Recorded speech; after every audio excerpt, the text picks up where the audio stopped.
Assalamu alaikum. My name is Muhammad Umair. Today my team is going to review Corsair K95 white LED gaming mechanical keyboard. So let's get started. Corsair K95 features red mechanical key switches, customizable backlighting and 18G keys. Talking about its build quality, it is made up of aluminium metal and plastic keycap. On the back of the keyboard you will find two pedal boards and a rubber wrist rest, which can be easily adjusted. The final size of the keyboard looks something like this after adjusting the wrist rest.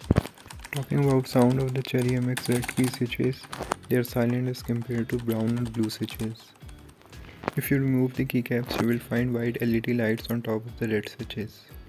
Now talking about the wire quality, it is a thick braided, flexible wire which is split into two USB ports. One is for the keyboard and the other is for the lights. On top of the keyboard you will find a button through which you can turn on the lights. By pressing it again you can adjust the brightness of the light.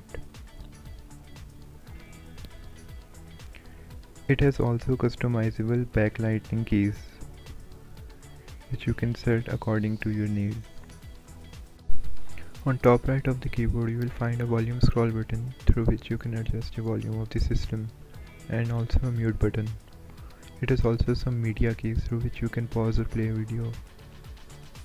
On left side you will find 18 programmable G keys which you can set according to your need, like you can set a screenshot or a copy paste button.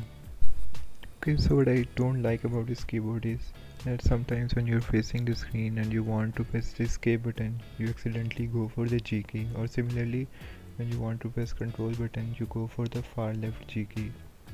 So it can get annoying at times. One thing that I like the most about this keyboard is that on top of it you will find a USB port in which you can connect your speaker or you can connect your mouse.